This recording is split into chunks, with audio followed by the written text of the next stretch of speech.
있도록 하나님 인도하여 주시옵소서. 이제 예배를 시작하는 시간이 오니 주께서 함께 하시길 원하옵고 우리 주 예수 그리스도의 이름으로 기도합니다. 네, 여호수아서 2장 1절 보시겠습니다.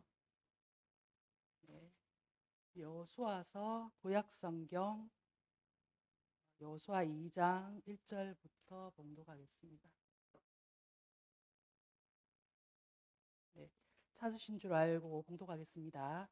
눈의 아들 여호수아가 시딤에서 두 사람을 정탐꾼으로 보내며 이르되 가서 그 땅과 여리고를 엿보라 하며 그들이 가서 라합이라는 기생의 집에 들어가 거기서 유숙하더니. 자, 오늘은 지난 시간에 이어서 여호수아서 2장의 말씀을 함께 상고하려고 합니다. 지금 이스라엘 백성들은 어디에 있냐 하면 그 여리고 땅, 여리고를 맞은편으로 보고 있는 요단강 동편 땅 시딤에 여기에서 자리하고 있습니다. 그래서 이 동편 땅에 정착을 정복을 하고 이제 여리고를 요단강을 건너서 가나안 땅으로 이렇게 들어가게 되는 그런 상황인데요. 사실 여기 있는 이스라엘 백성들의 여러 가지 마음은 과연 우리가 저 땅에 하나님이 약속하신 가나안 땅에 들어갈 수 있을까? 그리고 광야라는 시간을 40년 동안 거쳐오긴 왔지만 그런 불안과 두려움 가운데서 이 지금 시딤 지역에 진을 치고 있는 상황입니다. 그래서 이런 상황에 있는 가운데 정말 정복을 할 수 있는 건지, 혹시 정복은 고사하고 가서 벌써 죽는 건 아닌지, 그리고 갈 바에는 차라리 여기 있는 게 더 낫진 않은지, 그런 모든 걱정과 두려움 가운데 이스라엘 백성들은 여기 현장에 있습니다. 그 가운데 여호와 하나님께서 1장의 말씀을 통해서 명령을 통해서 이스라엘 백성들이 가나안 땅을 정복한다라고 말씀합니다. 자, 그러면 이 명령을 왜 하나님께서 하셨을까라고 한다면 1장 1절에 나와 있는 내용을 보면 여호와께서 누구에게 말하냐면 여호수아에게 말씀하십니다. 자, 그런데 이 여호수아에게 말씀을 하시면서 중간에 누가 있냐 하면 모세가 있습니다. 모세가 있고 이 중간에 이 모세와 여호수아에게 있는데 이 모세를 어떻게 이제 수식을 하냐 하면 여호와의 종이라고 수식을 합니다. 그리고 이 여호수아는 또 어떻게 이야기하냐면 모세의 수종자라고. 자, 하나님께서 명령을 하시는데 이 관계를 가지고 명령을 하십니다.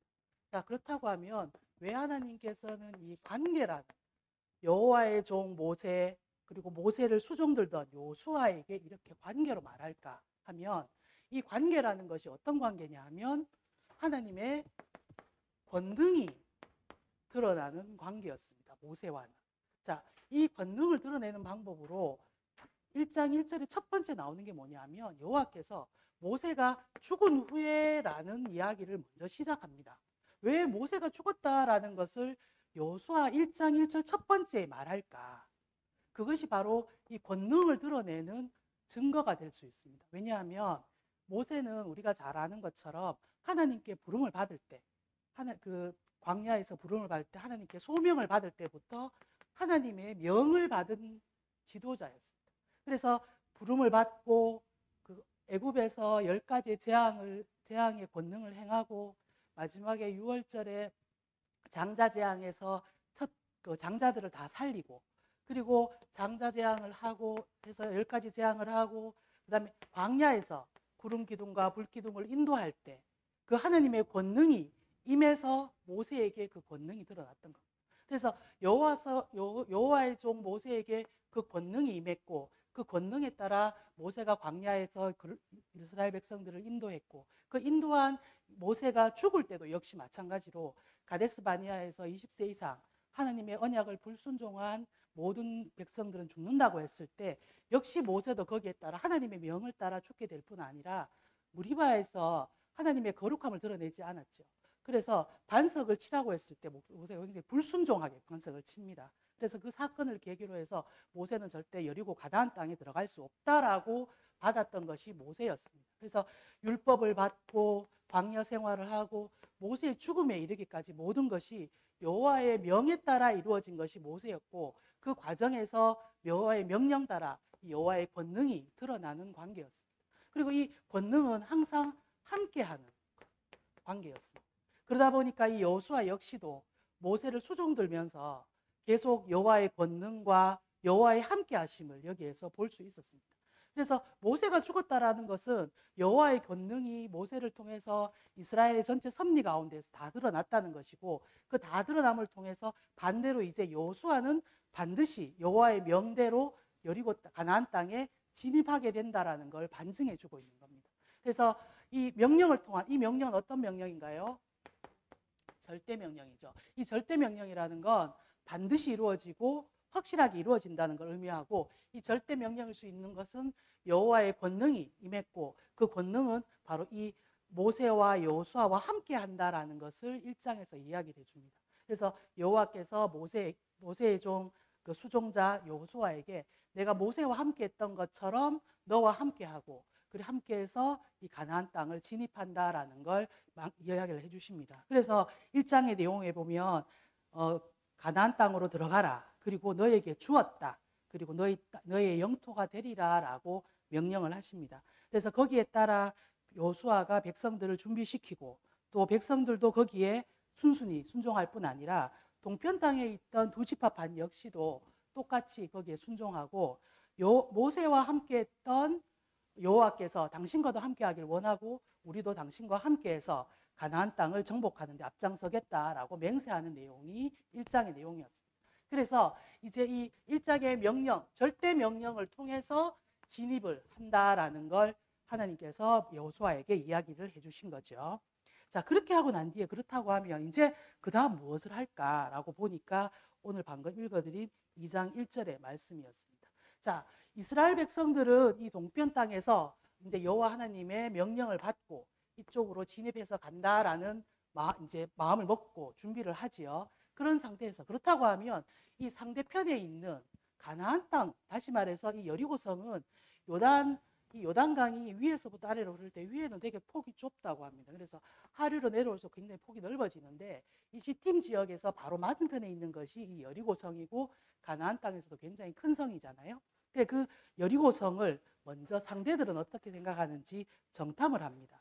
그래서 여호수아가 두 사람을 거기에 정탐을 보냅니다.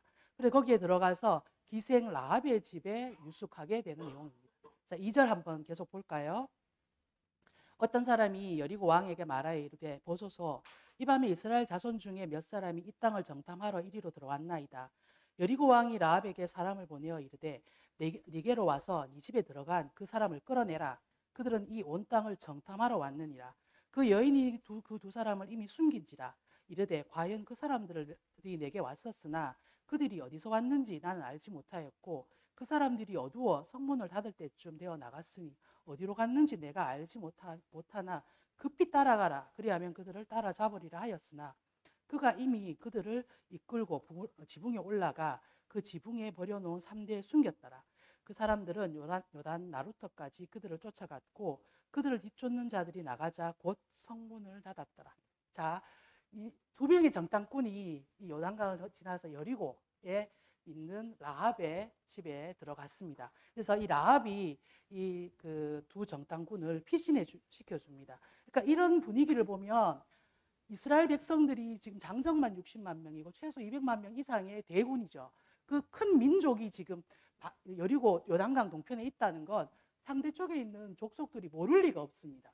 당연히 그렇게 알고 있었을 거고, 그런 상황에서 이제 이 라합의 집에 들어갔을 때 그 여리고에서 들어갔다는 걸 여리고 왕에게 이제 보고를 하게 되고, 그게 들통이 나게 되죠. 그러니까 라합이 이 그 정탐꾼 두 명을 우리가 왔긴 왔었는데 어디로 갔는지는 모르겠다. 지금 빨리 가면 좀 쫓아갈 수 있을 것 같다라고 거짓 정보를 흘려서 이 정탐꾼을 피신을 시켜줍니다. 그러면서 그 사람들이 요단 나루터까지 가는 거죠. 나갔다고 하니까 또 건너갔나 보다 해서 나루터까지 가고, 그리고 성문은 닫히게 되는 상황이 발생을 했습니다.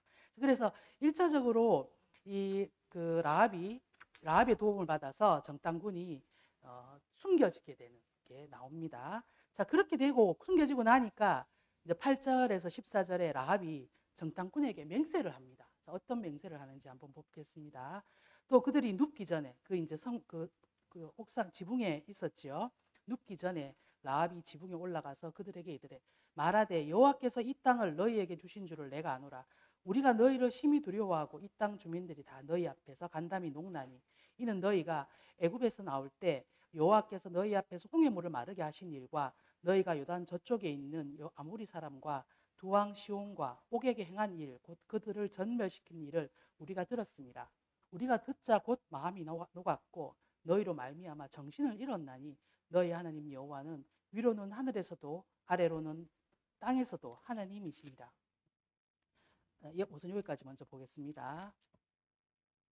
네, 자 11절까지 먼저 보면 자 라합이 이제 그 지붕에 올라가서 그들에게 말합니다. 어떤 말을 하냐면 이 땅을 너희에게 주신 줄을 내가 안다. 자 1장에서 여호와 하나님께서 절대 명령으로 너희는 그 땅에 들어가라. 내가 너희에게 그 땅을 주었다. 그리고 이제 너희 그 땅은 너희의 소유가 되리라라고 말씀하신 것이 2장의 라합의 입을 통해서 나오고 있습니다. 그래서 라합이 여호와가 이 땅을 너에게 준 걸 우리가 안다. 그러니까 라합이 알 정도면 이 땅 모든 주민들이 다 안다는 거죠. 그리고 알면서 이 주민들은 이 부족들은 다 너희 앞에서 간담이 녹았다. 그러니까 피신을 시켜준 라합의 고백을 들어보니까 이 백성들이 벌써 너희들이 여기 온다는 걸 우리는 다 알고 있었다. 알고 있고 우리가 지금 두려워서 떨고 있다. 떨고 있다. 왜냐하면 너희가 홍해길을 마르게 했다는 걸 안다. 그 홍해라는 큰 그 바다잖아. 바다 홍해는 그죠? 그 바다를 마르게 하신 걸 우리가 들었고 두 번째로는 동편 땅에 있는 두 왕이 굉장히 강했던 왕들이죠. 두 왕을 진멸시켰다는 걸 안다. 그러니까 이 그 동편 땅에 정착한 이제 지금 진치고 있는 이스라엘 백성들이 전쟁에 승리했다는 소식을 저기 서쪽 땅에 있는 가나안 땅 원주민들이 들은 거예요. 그러니까 그 동쪽 땅에 있는 왕들이 강하니까 만약 그 왕들한테 가나안 이제 이스라엘 백성들이 졌다면 에이 아무것도 아니네. 뭐 그 약한 민족이네 정도라고 생각했겠죠. 근데 그게 아니라 이겼다고 하니까 그 정도로 이겼다고 하면 우리 지금 일곱 북족 중에서 누군가는 분명히 죽을 수도 있고 전쟁에 패할 수도 있다라는 걸 알게 되니까 그것 때문에 우리가 지금 간담이 녹았다. 특히 더 여리고는 가까이 인접해 있으니 가나안 땅 위아래와는 또 다르니까 죽을 수도 있다라는 것 때문에 이제 두려워 간담이 녹았다는 거예요.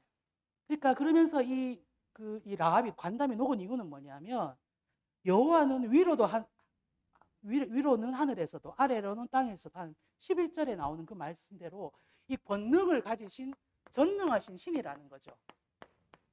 그러니까 하늘에서도 땅에서도 이분과 같은 신이 없다는 거죠. 이 당시에는 그 신에 대한 어떤 신이냐에 따라 신의 전쟁이잖아요. 우리가 섬기는 신이 이기면 이 신이 강한 거고 우리가 진다고 하면 우리가 섬기는 신이 약한 거죠. 그러니까 이 전능하신 권능을 가신 이분이 하늘 위에서도 땅에서도 하나님이시기 때문에 그 하나님 때문에 우리가 지금 두려워서 떨고 있다라고 말합니다. 자, 그렇게 말하면서 12절에 볼게요. 그러므로 이제 청하노니 내가 너희를 선대하였은즉 너희도 내 아버지의 집을 선대하도록 여호와로 내게 맹세하고 내게 증표를 내라. 그리고 나의 부모와 나의 남녀 형제와 그들에게 속한 모든 사람을 살려주어 우리 목숨을 죽음에서 건져내라.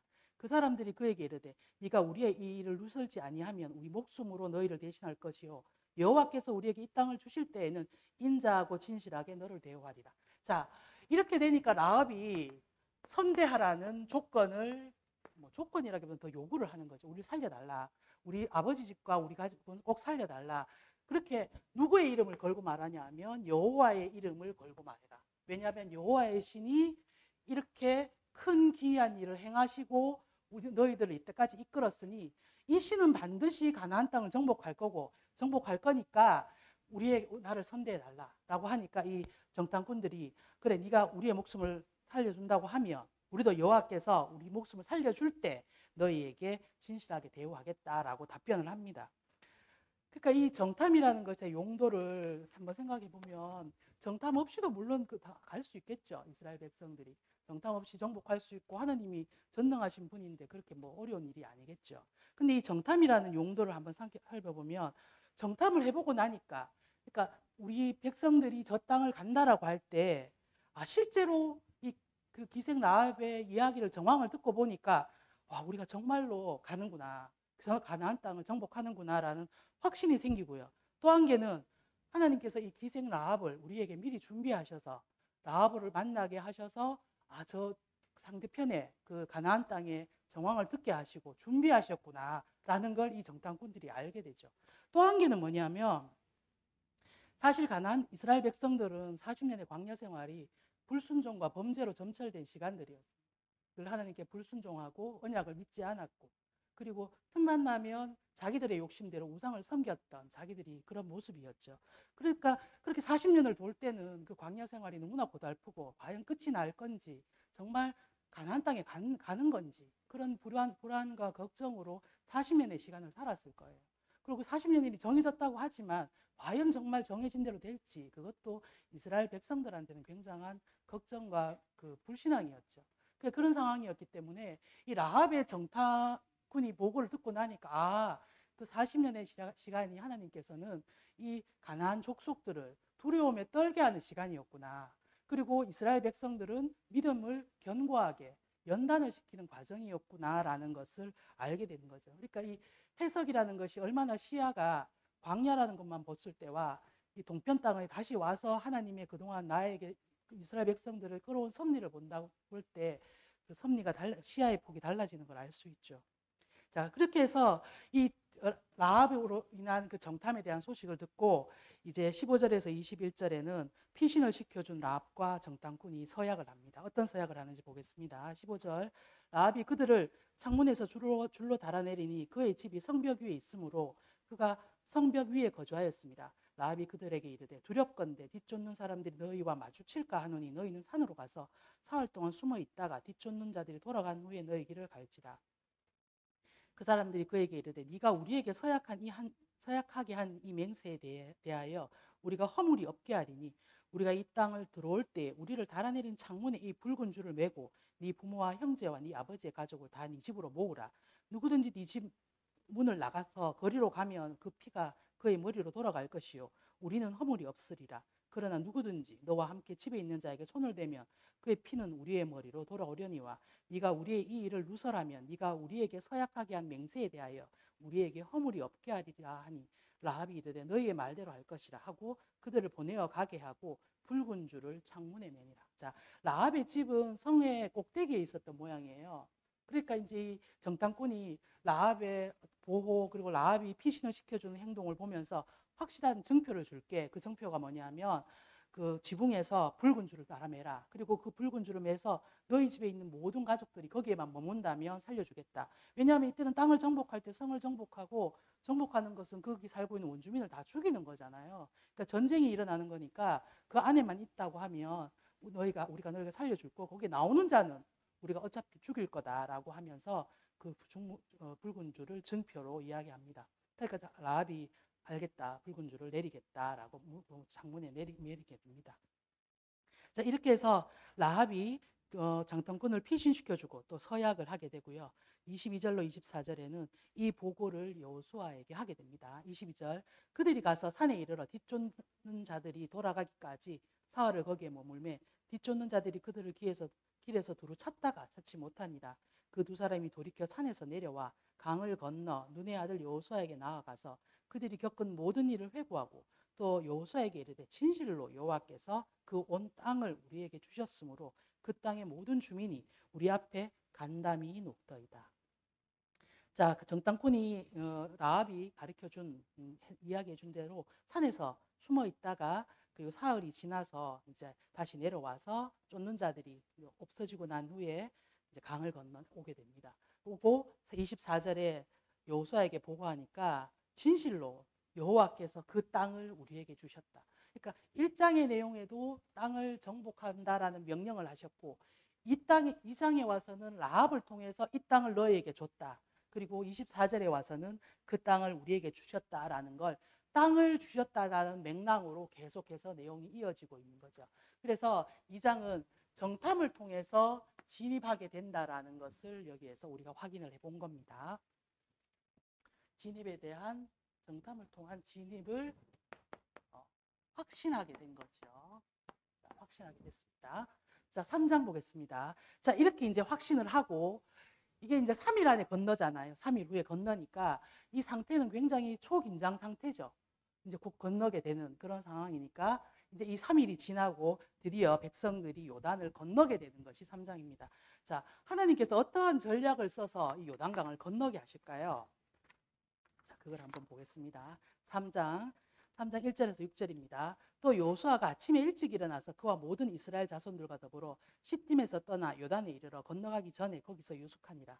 사흘 후에 관리들이 진중으로 두루다니며 백성에게 명령하여 이르되 너희는 레위 사람 제사장들이 너희 하나님 여호와의 언약궤에 매는 것을 보거든 너희가 있는 곳을 떠나 그 뒤를 따르라. 그러나 너희와 그 사이 거리가 2000규빗쯤 되게 하고 그것 가까이는 하지는 말라. 그래야면 너희가 행할 길을 알리니 너희가 이전에 이 길을 지나보지 못하였음이라 하니라. 요수아가 또 백성에게 이르되 너희는 자신을 성결하게 하라. 여호와께서 내일 너희 가운데 기이한 일을 행하시리라.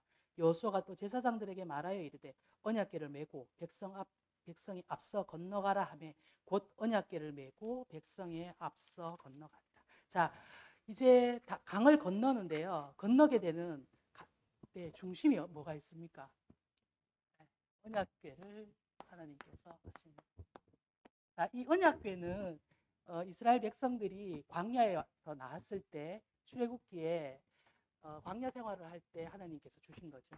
그리고 이 언약궤는 하나님의 임재의 증표죠. 광야 생활할 때 구름 기둥과 불 기둥이 늘 언약궤 위에 머물렀고, 그리고 언약궤를 중심으로 광야 생활을 진행하게 됐었죠. 그래서 진을 치고 또 행진하고 멈추는 모든 것이 이 언약궤를 중심이었고요. 자, 이제 요단강을 건너는 중심에 누가 있냐면 제사장들이 언약궤를 메게 되는 걸 보면 이제 백성들은 그걸 보고 따라가게 되고, 그 따라가는 그 거리는 2000규빗인데 이게 한 900에서 한 1km, 900m에서 1km 정도 되는 거리라고 합니다. 그 말은 이제 거리를 두고 가는 거죠. 더 길을 글로 가고.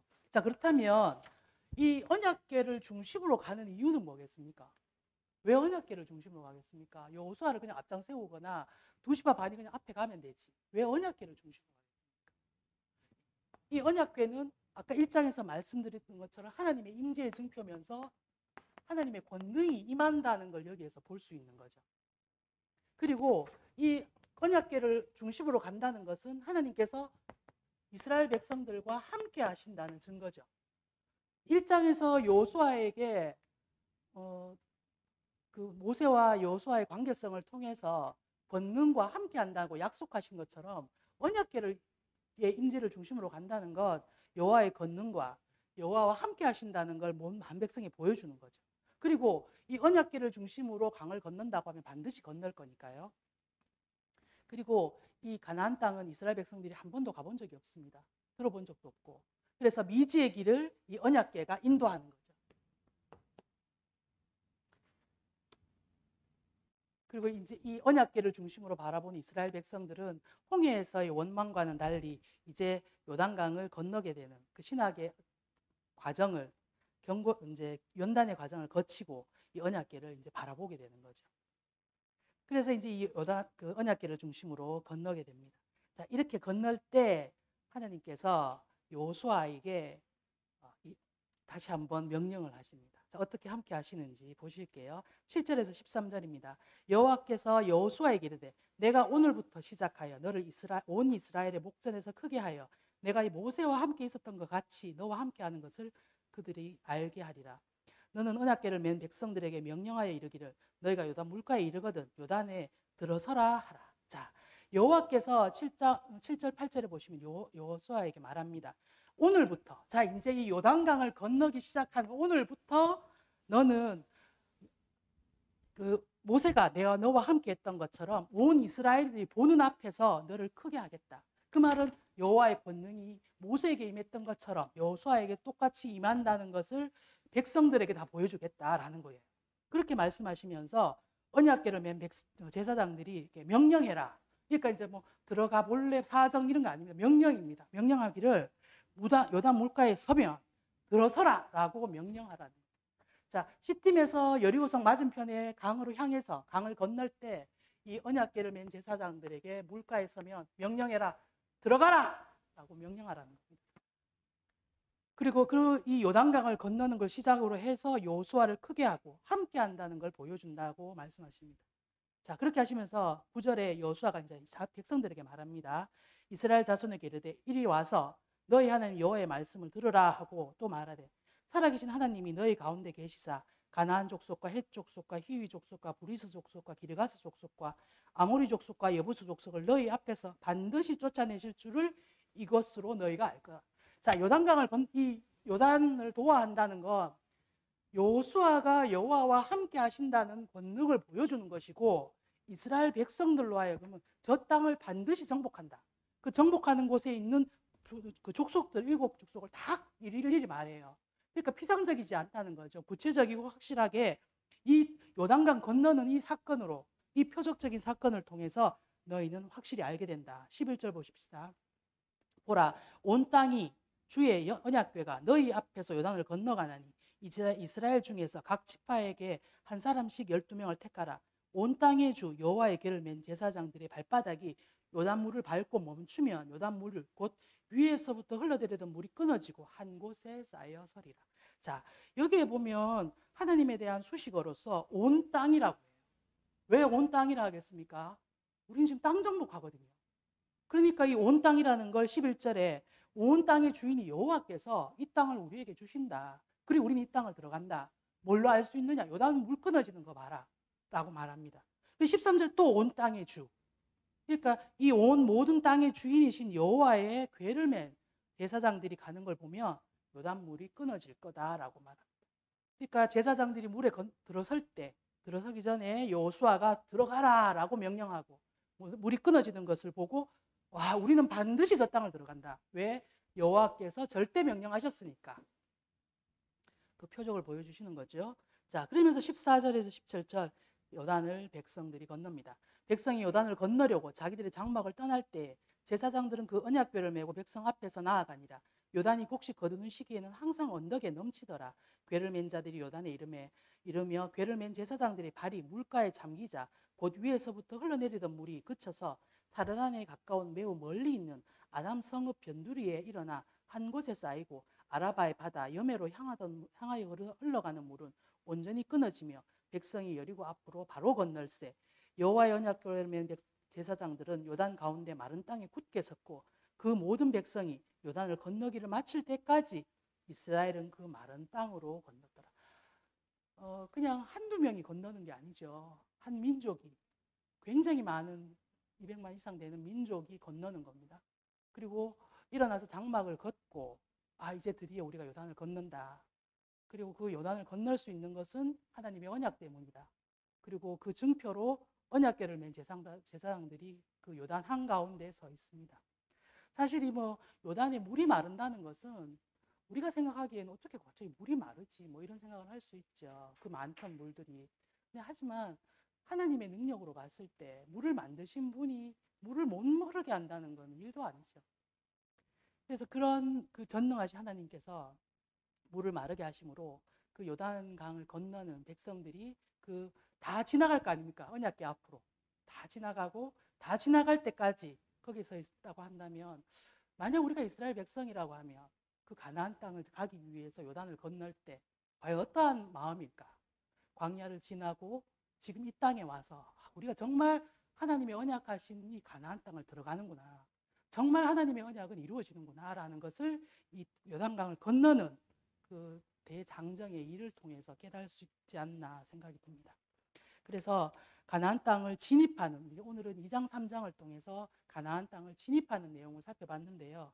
그래서 진입한다는 것은 이 여호와의 약속에 따른 여호와의 권능으로 가나안 땅을 진입하는 것이고 각각의 장은 땅 정복이라는 것이 계속 언급되고 있다는 걸 볼 수 있죠. 그래서 1장에서도 땅을 너에게 주었고 2장에서는 라합의 고백을 통해서 땅을 얻었다는 걸 알고 있고 3장에 와서는 실제로 요단강을 건너게 되는 걸 통해서 여호와의 권능으로 여호와의 언약이 이루어짐을 확인하게 되었습니다. 네, 말씀을 여기까지 하도록 하고요. 기도함으로 마칠게요. 하나님 아버지, 여호와의 권능으로 또한 하나님의 언약대로 이스라엘 백성들이 가나안 땅을 진입하는 그 역사적 사실 앞에 저희들이 하나님의 섭리를 다시 한번 살펴보게 됩니다. 하나님께서는 언약하시면 반드시 그 언약대로 이루시는 여호와이심을 요단 동편 땅을 진입하는 서편 땅을 진입하는 그 과정을 통해서 확인했습니다. 저희가 하나님 앞에서 어떠한 존재이옵니까? 하나님께서 저희를 택하여 주시고 또한 새 생명으로 저희를 구원하여 주심으로 말미암아 하나님께서 저희를 자녀 삼아 주셨기에 저희들도 당연히 하나님의 나라에 이를 수 있는 줄로 압니다. 하나님의 권능을 찬양합니다. 하나님의 언약을 찬양합니다. 그 찬양을 통해서 더욱더 하나님의 영광을 받으시기를 원하옵고 저희들의 성도들이 항상 하나님을 경외하는 일에 부족함이 없도록 인도하여 주시옵소서. 모든 것을 감사드리옵고 우리 주 예수 그리스도의 이름으로 기도합니다.